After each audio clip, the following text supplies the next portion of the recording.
Olá! As comemorações dos 500 anos de nascimento de Luís Vaz de Camões, autor de Os Lusíadas, poema épico sobre expansão marítima portuguesa, abriram a série literária 2024 da Fundação Maria Luísa e Oscar Americano. O Entre Linhas aproveitou o evento para conversar com os professores Jorge Fernandes da Silveira e Adma Fadul Burrana sobre o maior clássico da língua portuguesa.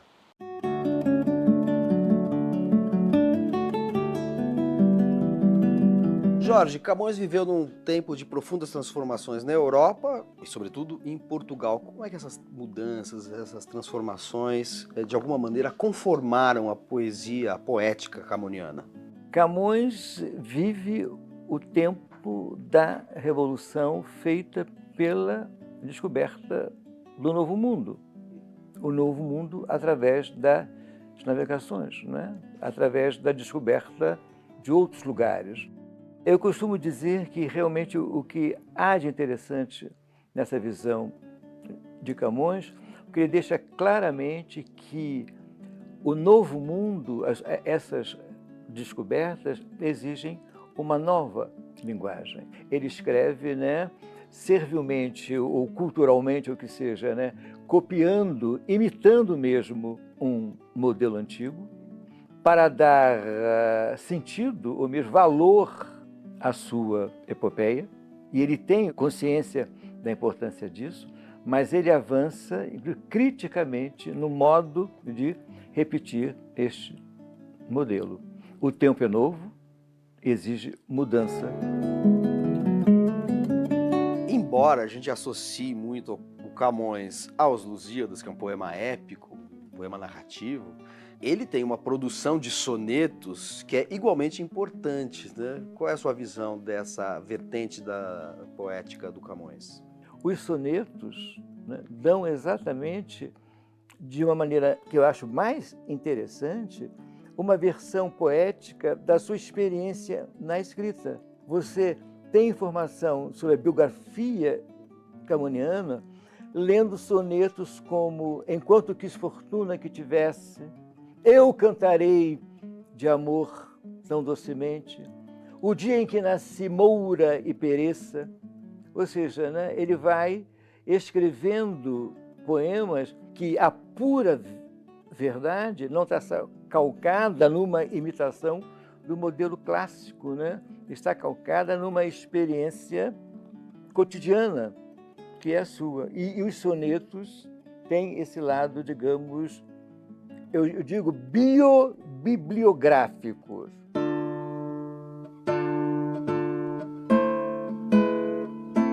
Como o contexto histórico, político e até biográfico, embora haja poucos registros biográficos da vida do Camões, impactaram na poética dele? Nós sabemos muito pouco de Camões. Temos essa data mais ou menos a partir de uma ideia de idade que ele tinha, que a gente sabe por causa da tensa aposentadoria que ele recebe já no fim da vida, que ele deve ter nascido entre 1523 e 1524. Nós sabemos, pelas referências de outros autores, que o Camões foi para o Oriente, né? Não sabemos exatamente a razão, e aí, né, as especulações vêm, mesmo no século XVII, bom, talvez por causa de um amor proibido, né? Enfim, nós realmente não temos noção. O que a gente tem é quase um mito, né? Porque ele, de fato, é um poeta magnífico. Oriente, eu quero dizer, Índia e China.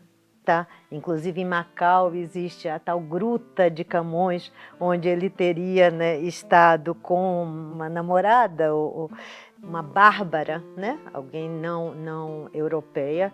Há menções, né, de uma prisão dele e, sobretudo, um documento do escritor, o Diogo do Couto, né, que o encontra em Moçambique. Quer dizer, é uma figura que realmente, né, se identifica, digamos assim, com o chamado Império Português, né? Sai de Portugal, vive na África, vive na Ásia, e esse historiador, Diogo do Couto, diz que encontrou com Camões, né, ali na ilha de Moçambique, em que ele estava terminando suas Lusíadas, tá? Ou seja, né, o épico, os Lusíadas, e que tinha perdido ou lhe tinham roubado o seu Parnaso, que eram as rimas líricas, né, do Camões. Camões volta, a gente tem notícia então dele já em Lisboa, ele edita os Lusíadas em 1572 e oferece a Dom Sebastião, né, que em algum momento lhe dá uma aposentadoria, uma tensa, né, devido aos bons serviços prestados na Índia e pela escritura dos Lusíadas. Tudo indica, né, que ele falece em 1580 com a morte, na verdade, com o desaparecimento de Dom Sebastião e a morte de Portugal como nação independente. Isso é muito, então, de novo, mítico. E de alguma maneira, então, o contexto histórico-político tem um peso muito maior do que elementos biográficos, né? Porque, de certa maneira, os Lusíadas não deixa de ser uma peça de celebração das conquistas portuguesas. Uma peça de celebração e de, digamos assim, de uma épica e de uma tragédia, né? Porque é o momento em que Portugal se lança, né, nessa empresa de conquista do mundo conhecido, ultrapassa limites. O épico é essa ultrapassagem, né, de limites do conhecido. E esse encontro com o outro, com essa alteridade, lhe provoca também um reconhecimento da sua própria barbárie. Qual é a relação dos Lusíadas especificamente com, vamos dizer assim, as convenções poéticas, aquilo que vocês estudiosos da retórica poética e tal, chamam de preceptivas poéticas? Qual é a relação do Camões e dos Lusíadas com essas convenções vigentes no período? Que são muito diferentes das convenções ou das não convenções da literatura contemporânea. Se nós lermos os Lusíadas, tendo lido a Eneida de Virgílio, tendo lido a Ilíada, a Odisseia, tendo lido a Poética de Aristóteles, a gente percebe que o Camões tenta fazer, né, um épico segundo, né, a poética antiga, não tem a menor dúvida, né, quanto a isso. Para uma matéria nova. A matéria nova é exatamente a ultrapassagem, né, e a chegada de europeus na Índia. Os Lusíadas encarnam os valores cristãos do Império Português, mas a gente tem uma presença da mitologia pagã enorme. Como é que se conciliam esses dois universos? Camões, o poeta, é cristão, católico. Os personagens que ele coloca, o Vasco da Gama e os outros, também são portugueses, né, de 1498, né, quando vão para a Índia, também são católicos. Mas nós estamos numa épica que imita a Eneida, imita a Ilíada, imita a Odisseia. Quem rege o mundo da épica são os deuses, como você diz, pagãos, né, greco-latinos. Tem uma passagem maravilhosa em que Vasco da Gama pede para Nossa Senhora afastá-lo dos males, né, que os mouros, os inimigos da fé católica, estavam tramando contra eles, para eles naufragarem. Ele pede para Nossa Senhora.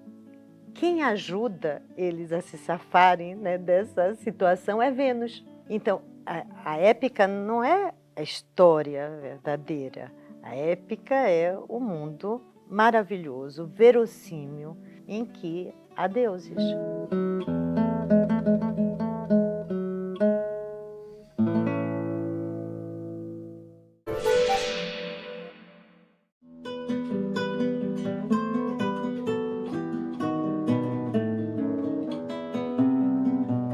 A catástrofe climática que atinge o Rio Grande do Sul não devastou apenas vidas e casas, os serviços públicos e a economia.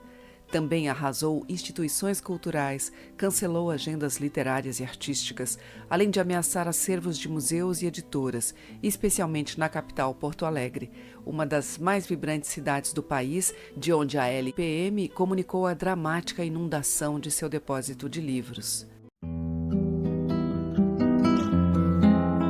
É hora, portanto, de celebrar a literatura gaúcha, que sempre resistiu às intempéries do clima e da história.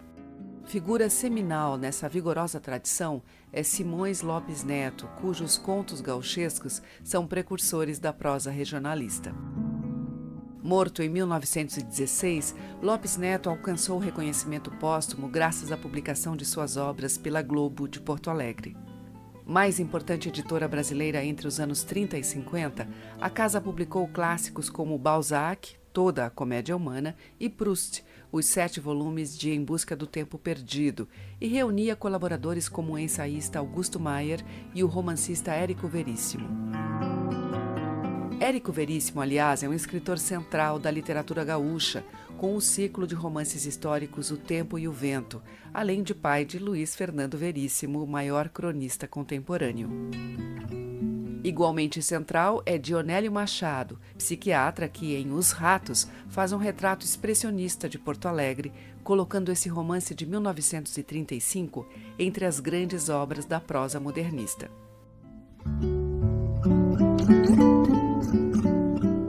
Fruto gaúcho da dicção antirretórica do modernismo é o poeta Mário Quintana, que celebrizou o Hotel Majestic, onde morou entre 1968 e 1980 e que hoje abriga a Casa de Cultura Mário Quintana, inundada pelas águas das enchentes. Terra de conflitos, retratados nos livros e filmes de Tabajara Ruas, e terra de imigrantes, o multiétnico Rio Grande do Sul deu à literatura uma escritora de origem alemã como Lia Luft e outra de origem polonesa como Letícia Wierchowski. Compreende uma grande população afrodescendente, que encontra em Paulo Scott um romancista que expressa as tensões sociais e raciais, e uma comunidade judaica cujo imaginário resultou em formas renovadas de olhar para o Brasil, com as ironias fantásticas de Moacir Scliar e os contos de sondagem subjetiva de Cíntia Moscovitch. E foi na capital gaúcha que surgiu a oficina de criação literária do escritor Luiz Antônio de Assis Brasil, inspiração para as escolas de escrita que hoje se espalham pelo país. Dela saíram autores como Michel Laube, Daniel Galera e Daniel Pelizari, que se juntam a Verônica Stiger, Carol Benzimon, Morgana Kretzmann, Clara Verbuck e a poeta Angélica Freitas, para compor uma nova geração de escritores gaúchos que reafirmam o lugar do Rio Grande do Sul na cultura brasileira.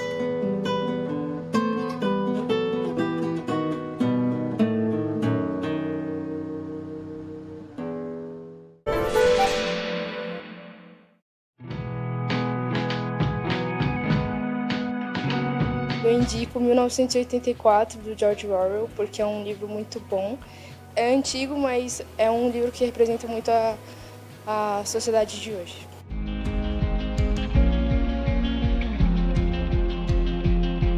O livro que eu indico é um livro de suspense, se chama Estou Pensando em Acabar com Tudo. É um livro que ele começa parecendo ser uma coisa e à medida que você vai lendo, ele vai se transformando em outra. Ele é muito tenso o tempo todo.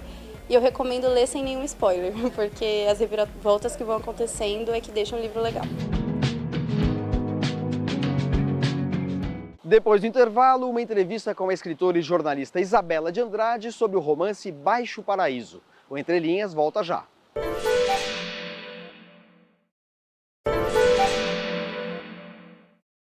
Autora de Veracidade pelos Olhos de Ver o Mar, a escritora, jornalista e atriz Isabela de Andrade acaba de publicar Baixo Paraíso.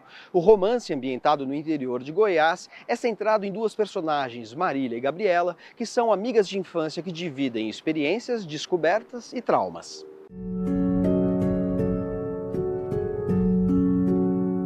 Isabela, a protagonista do seu romance, ela tem uma compulsão alimentar, que é um distúrbio hoje em dia muito comum, mas não é esse o tema do livro, e sim uma formação, trata-se até de um romance de formação, marcado por essa voracidade, não apenas em relação à comida, mas à vida, ao mundo, ao desejo.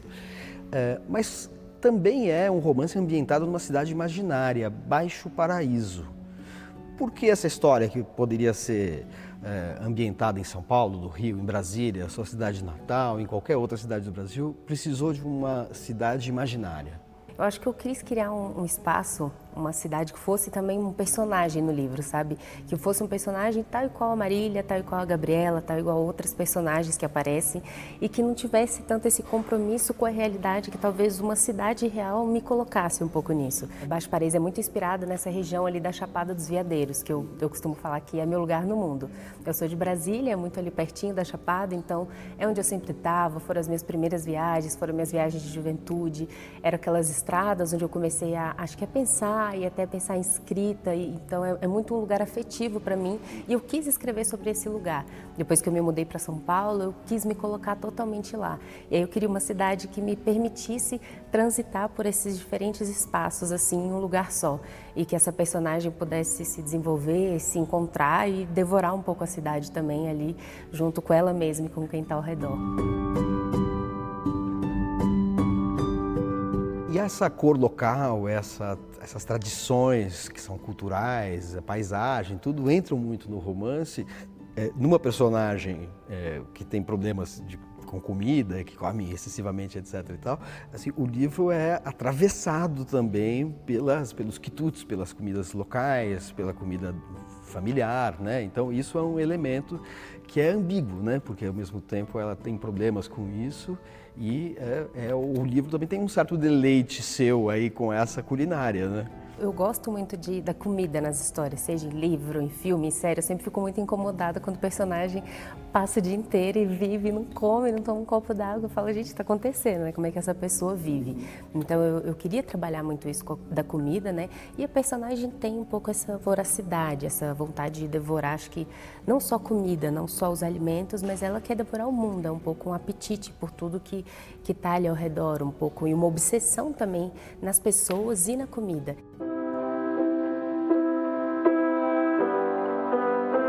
E essa devoração também é para, de alguma maneira, preencher alguns buracos da biografia dela.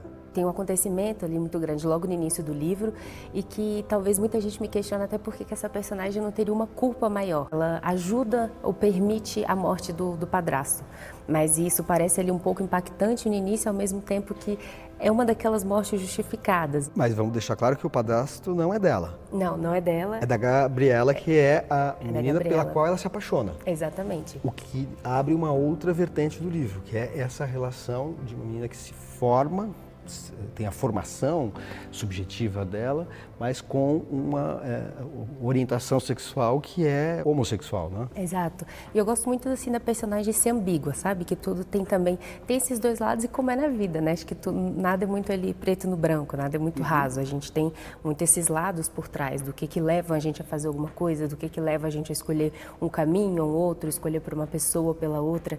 E eu busquei trazer um pouco isso na Marília. E é uma relação também de quase um espelhamento. Ao mesmo tempo que ela quer estar com a Gabriela, ela quer ser um pouco ali em alguns momentos, né? Existe um espelhamento do corpo, como a personagem tem um pouco essa descoberta, tem bastante essa descoberta do próprio corpo, do espaço que o corpo dela ocupa ao longo da história.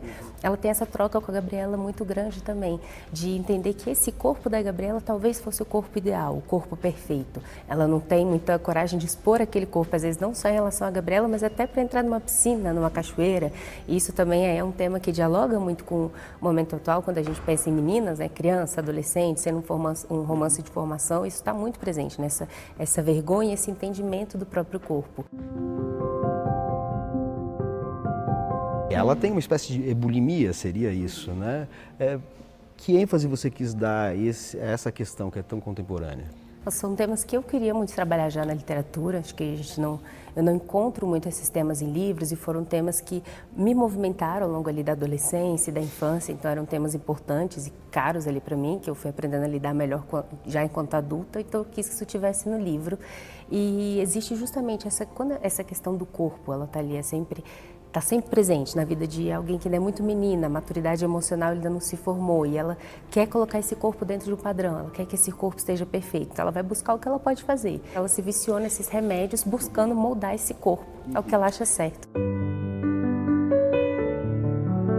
Sendo uma cidade do interior, em que a gente sabe que existe uma postura mais conservadora em relação a relações homossexuais, etc., isso não é muito pronunciado aqui, né? Elas, de alguma maneira, ocultam um pouco o seu relacionamento, sendo que a Gabriela, até em público, renega um pouco, né, esse relacionamento com a Marília, e isso é motivo de ressentimento da Marília, mas a questão da moral vigente na cidade não se coloca muito. Talvez aí que seja o bom de você poder trabalhar com uma cidade imaginária, né? Que você vai brincando um pouco com esses elementos. Mas realmente, cidade interior, convivi bastante com cidades muito pequenas e tem isso onde todo mundo sabe de tudo. Esse lado até da Gabriela, ter um pouco essa dificuldade de assumir isso em público, seria um pouco essa pontinha do que acontece na cidade. Mas justamente por elas estarem transitando por essas relações familiares, mais com as mulheres, com as mães, que quando a gente pensa nisso é mais comum que as mães recebam isso de forma mais aberta, as coisas se abrandam, e eu quis colocar essa relação entre as duas justamente numa cidade pequena, porque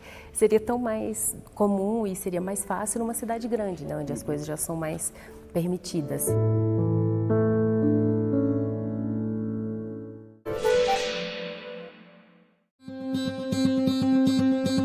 Macbeth é a peça de 1972 em que o dramaturgo romeno Eugênio Ionesco faz uma paródia da tragédia Macbeth de Shakespeare, atualizando o tema do regicídio para a era dos genocídios.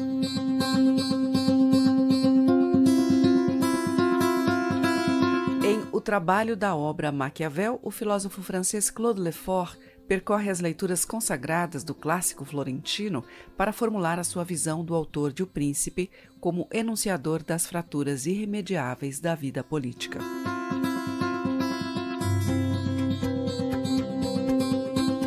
O País das Mulheres é a reedição da obra central da romancista e poeta nicaragüense Gioconda Belli, uma utopia irônica em que um mundo subitamente governado por mulheres é o espelho invertido da distopia real da supremacia patriarcal.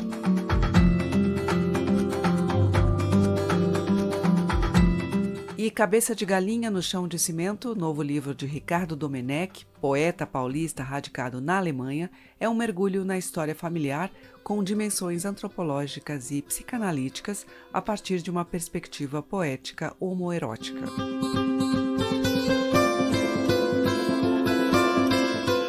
O Entre Linhas de hoje termina com o quadro Leituras Poéticas, que destaca a poeta, slammer e cientista social Mídria. Ela nasceu em São Paulo e é autora de Desamada, Um Corpo à Espera de Amor, Cartas de Amor para Mulheres Negras e A Menina que Nasceu Sem Cor. Até a semana que vem. Pelos pelos, faço um apelo. Que entendam que são apenas pequenos cabelos espalhados pela imensidão da minha mata-corpo, que ainda que você os ache feios ou olhe torto, eles vão continuar aqui, criando raiz na natureza mais pura e cândida do meu ser.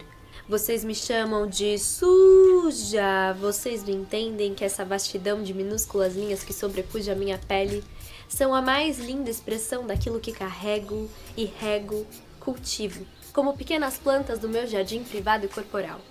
Meus pelos são marca da humanidade. Se você já teve aula de biologia, vai entender que mulher ou fêmea adulta da espécie Homo sapiens, na realidade, não vem depilada de fábrica. Eu sei que choca.